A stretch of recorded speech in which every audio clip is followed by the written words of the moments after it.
સેવામાં પણ એવું જ થાય ઘણી વાર.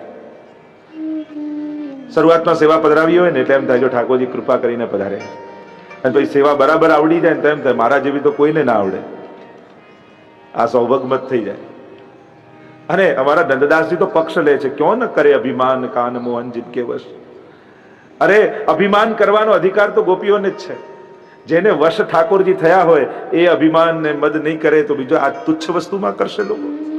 અને મૂર્ખ તો એ છે કે જે આ સંસારી લૌકિક પદાર્થોનો અહંકાર કરે છે, કે જે એક આત્માથી છટકી જ જવાનું છે, ક્યારે એનું થયું નથી.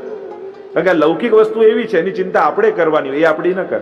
ગાડી રસ્તામાં બગડે તો એને ચિંતા ન થાય, લાઈને ઘરે પહોંચાડીને પછી બગડવું, આવું થાય કારને? એ તો આપણે ચિંતા કરવી પડે કે આ રસ્તા મૂકીને આવ્યા છીએ, કોઈ બગાડી ન જાય. ઘરને એમ થાય કે હમણાં નથી, થોડું બગડવું, આને ઘરે પ્રસંગ આવે છે, આપણે જ એને સાચવવાનું.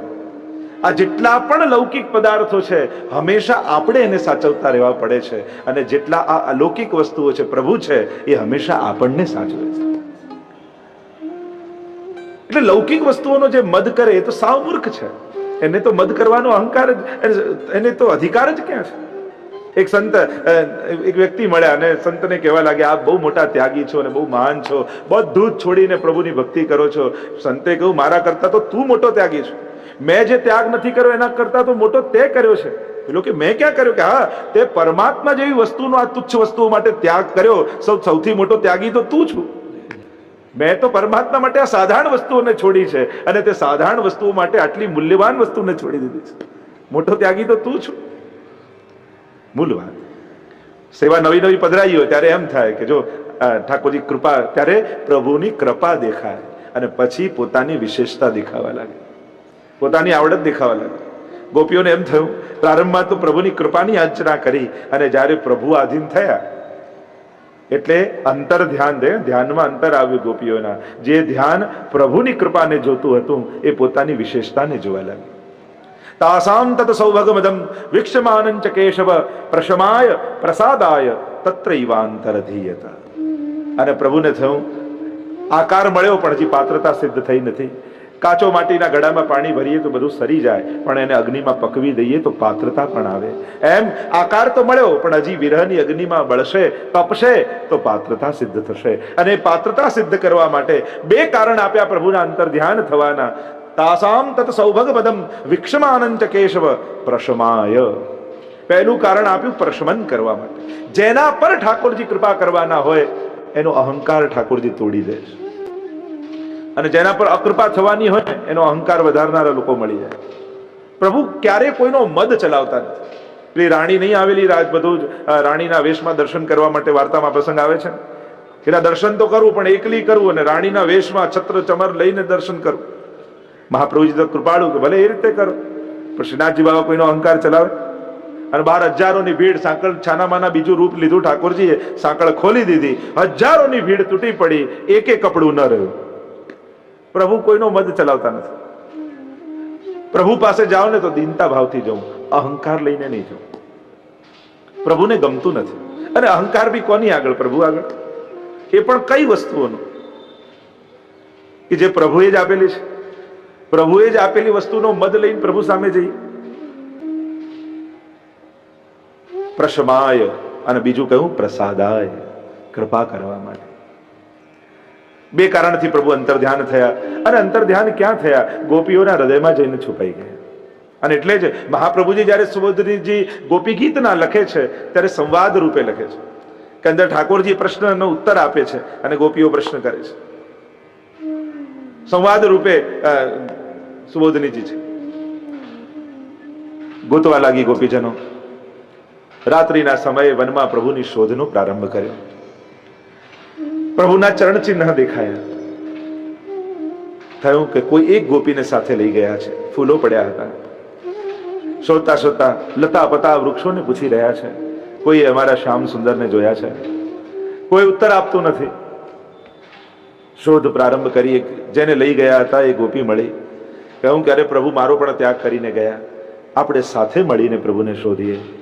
શોધતા શોધતા આવ્યા છે યમુનાજીના તટ ઉપર. પ્રભુના ભાવમાં ઉત્કટ ભાવ જાગ્યો. પ્રભુની લીલાઓનું અનુકરણ કરવા લાગી ગોપીજનો. કોઈ પૂતના બને ને કોઈ પ્રભુ બનીને એનો વધ કરે, કોઈ સકટાસુર બને ને પ્રભુ એનો ઉદ્ધાર કરે. આમ ગોપીઓ પ્રભુની લીલાનું અનુકરણ કરવા લાગી. અનુકરણ કરતા કરતા એ લીલાનો આવેશ એની ભીતર આવી ગયો. जन्म कर्म चमे दिव्यम, भगवत गीता में प्रभु कहते हैं मेरा जन्म और मेरे कर्म दोनों दिव्य हैं, और जो इनको जानता है उसे पुनः जन्म नहीं लेना पड़ता. જે પ્રભુની લીલાને જાણે એને જન્મ મરણના ચક્કરમાં પડવું નથી પડતું. પ્રભુની લીલાઓ અલૌકિક છે. મહાપ્રભુજી એટલે સુબોધનીજીમાં આજ્ઞા કરે છે આનંદસ્ય હરે લીલા. પ્રભુની લીલા આનંદ રૂપ છે, આનંદાત્મક છે. પ્રભુ સ્વયં આનંદ રૂપ છે અને એમની લીલા પણ આનંદાત્મક છે. એટલે કે પ્રભુ કોઈને વહાલ કરે કે કોઈને લાફો મારે, બંનેમાં સામેવાળાને તો આનંદ જ આવે છે. તમે ક્યાં એમ સાંભળ્યું કે ભગવાને શિશુપાલનો ઉદ્ધાર કર્યો અને શિશુપાલ દુખી થઈ ગયો?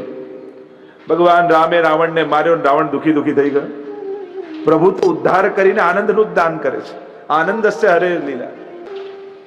પ્રભુ કર્મના સિદ્ધાંતો ભલે ગમે તેટલા ગાતા હોય, પણ ભગવાને આજ સુધી કોઈને કર્મના ફળ આપ્યા નથી.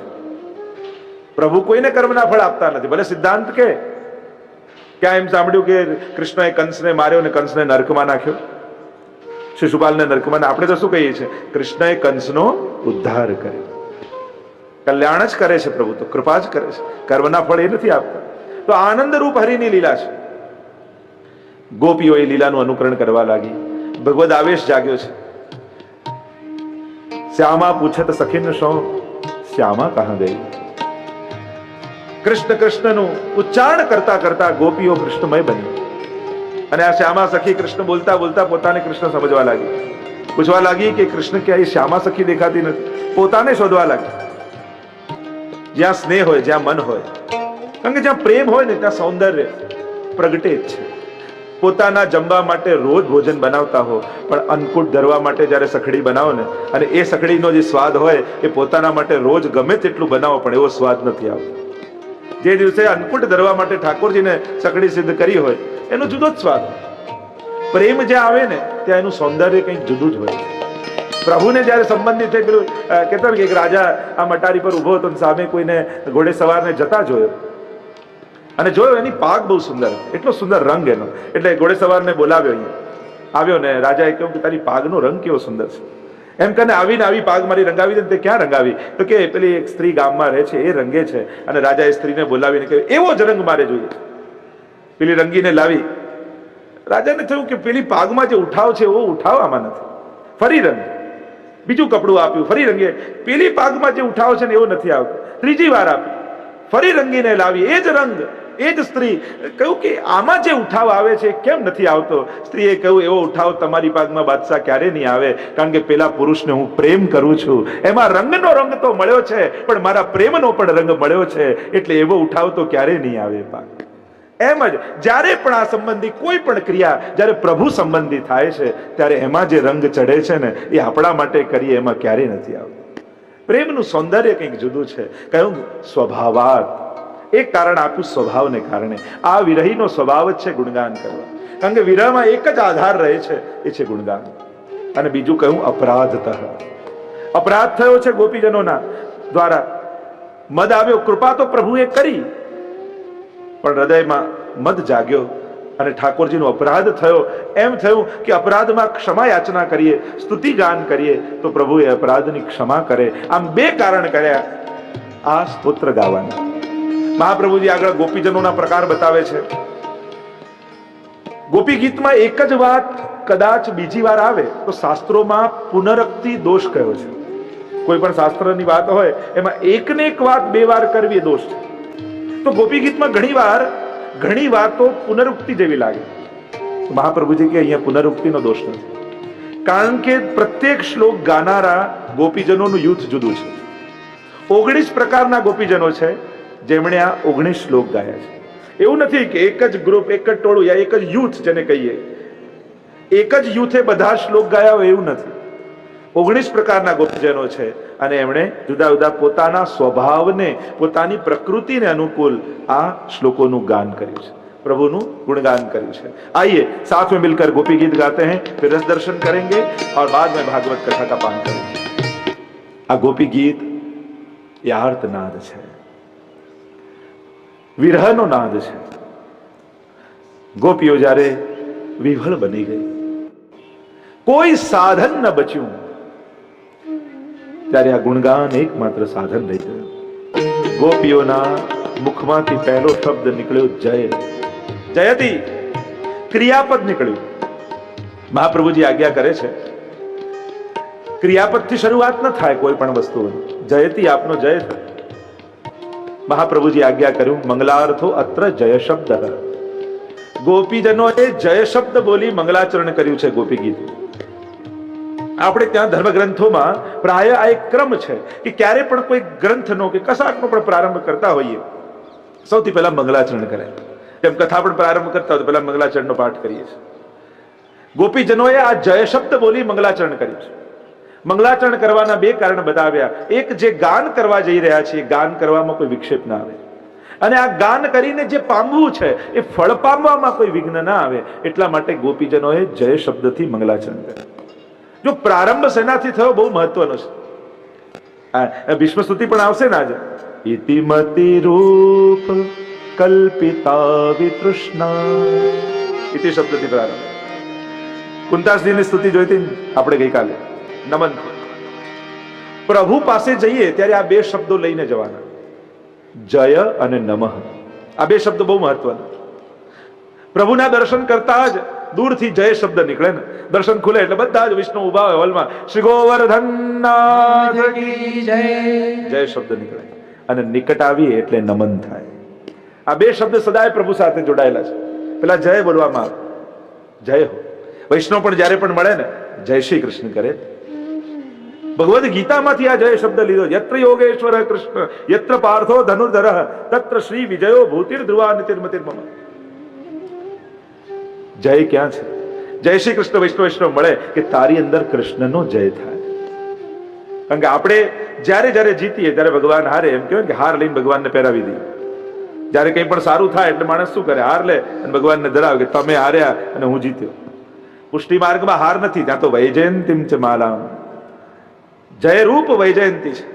એટલે આપણે ત્યાં કેવા અનાયાસે કોઈને ઠાકોરજીની માળાજી મળી જાય ને પ્રસાદી, તો માનવું એનો સર્વત્ર જય થવાનો છે. પ્રસાદી માલા મળે આપણે ત્યાં વિજયનું પ્રતીક છે. અને એટલે જ માલા બીડા આપવાનો કે બીડા આપવાનો આપણે ત્યાં ક્રમ શેનો છે કે પ્રસાદી માલાજી મળી તો માનો એનો સર્વત્ર જય થવાનો. જે કાર્ય કરવા જઈ રહ્યો છે નિશ્ચિત એમાં એની સફળતા થવાની. હા, માંગીને મેળવીએ અને મળી જાય, આ બંનેમાં ફરક છે. માંગીને ઘણા કહે ને જે આને સારા આશીર્વાદ આપજો, તો આશીર્વાદ ખરાબ હોય, સારા જ હોય. પણ માંગીને મળે તો આશ્વાસન કહેવાય, સહજ નીકળે એને આશીર્વાદ કહેવાય.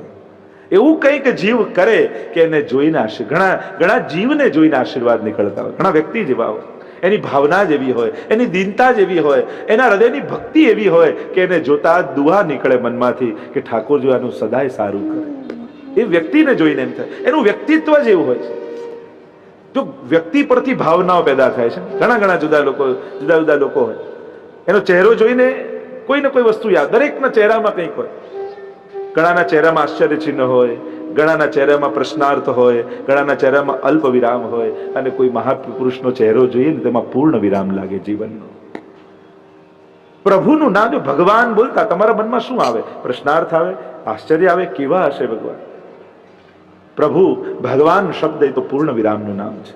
જીવનમાં જાગેલા સર્વ સંશયોનું સમાધાનનું નામ એ ભગવાન છે. જીવનના સંસારના જ્યારે પ્રશ્નોના ઉકેલ ન મળતા હોય તો એનું પૂર્ણ વિરામ જો લગાવવો હોય ને પ્રશ્નાર્થને, એ પ્રશ્નને, તો એનું નામ ભગવાન છે, ભગવદ ઈચ્છા છે. અને કારણો નાની વસ્તુઓના હોય છે. શ્રેષ્ઠ બિયોન્ડ લોજિક છે ભગવાન. તો એને લોજિકથી સમજવા જાઓ તો સંભવ નથી. એ એને પર છે. પરમાત્માને કેવલ કારણોથી શોધવાની કોશિશ ન કરતા. એટલે તો પ્રભુએ કહ્યું કે તારે મહ્યેવ મનાધત્સ્વ મયી બુદ્ધિમ નિવેશ. આ મન બુદ્ધિ છે ને મને આપી દે. કારણ કે તું તારી બુદ્ધિથી લોજિક ગોતવા જઈશ તો હું તો યતો વાચો નિવર્તન્તે અપ્રાપ્ય મનસા સહ, હું તો આ બધાથી પર છું. જય જય શબ્દથી, જયતી શબ્દથી પ્રારંભ કર્યો. આ મંગલાચરણ છે. અને એટલે જ વૈષ્ણવ એકબીજાને જય શ્રી કૃષ્ણ કરી અને મંગલાચરણ કરતા હોય છે. વાતનું મંગલાચરણ, દિવસનું મંગલાચરણ, જીવનનું મંગલાચરણ. એટલે જ સવારે ઉઠો એટલે વૈષ્ણવના ઘરમાં ક્રમ એવો હોવો જ જોઈએ કે સવારે ઉઠે એટલે ઘરના દરેક સદસ્યોને જય શ્રી કૃષ્ણ જરૂર કરવાના, અને રાતને સૂતી વખતે આ વૈષ્ણવના પરિવારનો વિવેક જ હોવો જોઈએ. ઘરે આ નાની નાની વસ્તુઓને જીવંત રાખશો ને તો તમારા ઘરમાં વૈષ્ણવ ધર્મ જીવતો રહેશે. આ નાના નાના વ્યવહારોને પણ સાંકળી લેશો ને, કદાચ બહુ મોટું ન કરી શકો, કદાચ બાળકોને આગ્રહ કરીને પાઠ કરવા ન બેસાડી શકો, પણ આવા નાના નાના ક્રમો જે આપણા એક આખી વૈષ્ણવી પરંપરામાં આ બધું ગૂંથાયેલું છે. તમે આજે વૈષ્ણવી પરંપરાને જીવી રહ્યા છો. કદાચ તમે કોઈ ક્લાસીસમાં નથી ગયા, કદાચ તમે કોઈ ગ્રંથોને નથી વાંચ્યા, પણ તમે તમારા વડીલોને જોયા છે ધર્મ પાળતા, ધર્મની વાતો કરતા નથી જોયા, તમે એમને ધર્મ જીવતા જોયા છે. 2 ડિગ્રી તાવ પણ બાને હોય, ડોક્ટરોએ ના પાડી હોય, ઘરના લોકોએ ના પાડી હોય, ઊભા ન થતા છતાંય સેવાનો સમય થાય અને ઊભા થઈને અપરસ કરીને સેવામાં પહોંચી જાય, એવા બાને તમે તમારા ઘરે જ જોયા છે. એમને ભગવાન એમના માટે વધારાની વસ્તુ નહોતી, ભગવાન એમના માટે જીવન છે. આપણે પ્રભુને બહુ લાઇટલી લઈએ છીએ. નહીં કરીએ તો ચાલે. ઘણા પૂછે ને આમ ન કરીએ તો ચાલે, આમ પાઠ ન કરીએ તો ચાલે. તો ચાલે તો બધુંય ચલાવવું હોય તો બધુંય ચલાવી શકાય, પણ આપણો આગ્રહ, તમે પ્રભુને કેટલી આગ્રહપૂર્વક સ્વીકાર્યા છે તમારા જીવનમાં, કેટલી મહત્તા તમે સ્વીકારી છે પ્રભુની તમારા જીવનમાં, એના ઉપર આધાર રાખે છે કે તમે, કારણ કે પ્રભુને હંમેશા વધારાનું જ આપણે આપીએ. 100 રૂપિયા બચતા હોય તો એમ લાવો ને કંઈક સારા કામમાં ઠાકોરીમાં વાપરો, બચે છે એટલે. કલાક બચતો હોય તેમ લાવો ને પાઠને માળા કરી દો, જે વધે એ ઠાકોરીને ધરવાની વૃત્તિ કરી. અરે ઠાકોરજી આટલું બધું અનુકૂળતા આપી, આટલું સુખ આપ્યું, એ પ્રભુ માટે ઘરમાં મિશ્રીની કટોરીની એ નહીં આપણા ઘરમાં, તો આપણી જાતને વૈષ્ણવ કેમ કહીશું આપણે? આખું ઘર આપનારા પરમાત્મા માટે 2 બાય 2 નું ખાનું ઘરમાં નહીં, આપણી જાતને વૈષ્ણવ કેમ કહીશું? બહુ કંઈ ન કરી શકો પણ 10 મિનિટ બી સન્મુખ જરૂર થાવ. કહેવાનો અર્થ એ છે સન્મુખતા ન છોડતા. 5 મિનિટ પણ ઠાકોરજી આગળ ઊભા જરૂર રહે. હું તો જો યુવાનો બેઠા હોય, કંઈ ન થતું હોય ઘરમાં, તો એટલો તો આગ્રહ રાખો, એક સ્વરૂપ પધરાવી અને ભલે ગુંજા માળા ચંદ્રિકા ધરાવો, પણ 5 મિનિટ ઊભા રહો એની આગળ. આપણે એને નથી જોઈ શકતા, આપણે એવો ભાવ રાખો કે એ મને જોઈ રહ્યો છે, એવો ભાવ રાખી, કારણ કે એની દૃષ્ટિ પડશે તો જીવનમાં મારું મંગલ થઈ જશે. એ અઠવાડિયામાં 1 દિવસ એવો રાખો કે ઘરના બધા જ પરિવારના લોકો ભેગા મળી એક ગાડીમાં હવેલીમાં દર્શન કરવા જરૂર આવો. એક સાથે પરિવારના દરેક લોકો સાથે હોય. એક નક્કી જ હોય કે અઠવાડિયામાં બાળકોને પૂછે તમને ગમે એ દિવસ નક્કી કરી, પણ એ નક્કી જ રાખવાનું કે ઘરના બધા જ સદસ્યો સાથે હોય અને હવેલીમાં જઈને ઠાકોરજીની સન્મુખ જરૂર થવું. આટલો પણ જો ક્રમ સચવાયેલો રહ્યો ને તો ઘરમાં વૈષ્ણવ ધર્મ ટકી જશે. હવે કોઈ વ્યક્તિએ તમને લાખ રૂપિયા આપ્યા હોય અને તમને કે આમાંથી 100 રૂપિયા પાછા આપો કે નહીં? તમે કોઈ વ્યક્તિ તમને લાખ રૂપિયા આપે અને પાછી આમાંથી 100 ની નોટ આપને, તમે આપો કે નહીં? તો જેણે 24 કલાક આપ્યા દિવસમાં, એ 10 મિનિટ માંગે તો તમે આપો કે નહીં? હાથો પાડો. બસ સમજાવી વાત છે, તમે બધા સમજદાર છો. મને તો એ જ નથી થતું, લોકો કેટલું કેટલું અઘરું ભણી લે છે. ધર્મ તો સાવ સહેલો છે. કોઈ ડોક્ટર થઈ જાય, કોઈ સીએ થઈ જાય, કોઈ વકીલ થઈ જાય, કોઈ એન્જિનિયર થઈ જાય, કેટલું અઘરું તો મળે. આ ધર્મ તો બહુ સરળ છે, બહુ સહેલું છે. કન્ફ્યુઝ લોકોએ જ કન્ફ્યુઝન પેદા કરી છે, બાકી આમાં કંઈ કન્ફ્યુઝ થવા જેવું નથી. જે પોતે નથી જાણતા ને એમણે ધર્મને અઘરો બનાવ્યો છે કે આ તો બધું અઘરું, તમને ખબર ના પડે, કહીએ એટલું કરો. કેમ ખબર ના પડે? બધું સમજાય એવું ચોખ્ખું છે, કંઈ અઘરું નથી. પણ લોકોએ સીધી સાદી વાતને એટલી અઘરી રીતે કહેવા લાગ્યા. પોતે કન્ફ્યુઝ હતા ને પોતાને કોન્સેપ્ટ ક્લિયર નહોતો એટલે હંમેશા એને અઘરું. એ આવું પૂછે તારામાં તો ભાવ જ નથી, તું નાસ્તિક જેવો છે. ચોખ્ખું કોને કે મને આવડતું નથી એટલે તને સમજાવી શકતો નથી, આટલું કહી દો તો વાત પૂરી થઈ જાય. પણ આપણે એને નાસ્તિક બનાવી દઈએ, પણ ચોખ્ખું એમ ન કહીએ કે મને નથી ખબર. મૂળ વાત બધું સમજાય એમ છે, સરળ છે. ન સમજાય તો બને તો ધર્મનું જ્ઞાન ઓથેન્ટિક પર્સનો પાસેથી લેવું. આપણું પ્રોબ્લેમ ક્યાં છે બધા આખા હિન્દુ સમાજનું? ક્યાંક ચોપડીમાં એક પાનું વાંચીએ, ક્યાંક અખબારનો એક લેખ વાંચીએ, ક્યાંક ટીવીમાં અડધા કલાક ન્યૂઝ સાંભળીએ, ક્યાંક કોઈ આસ્થા પર થોડું સાંભળી લીધું, અને આમ બધું ખીચડી કરીને એવા કન્ફ્યુઝ થઈ જઈએ છે કે આમાં સાચું શું એ જ ખબર ન પડે. પાછા લોકો આવું બધું ક્યાં લખ્યું છે, તે કેટલા ગ્રંથો વાંચ્યા, ક્યાં લખ્યું છે તો તને ચોપડીઓ બતાવીએ. મૂળ વાત આ બધું જે ખીચડી ભેગું કરીએ છીએ એટલે કન્ફ્યુઝ થઈ જઈએ. ઓથેન્ટિક પર્સનો પાસેથી બેસીને સમજતા નથી. એટલે હિન્દુ સમાજમાં આજે જરૂર છે કે જે શાસ્ત્રોને ભણ્યા છે એમની પાસે બેસી સાચા અર્થમાં શાસ્ત્રોના અર્થો કરવા. એ જો સમજવામાં આવે તો બધું સમજાયું છે.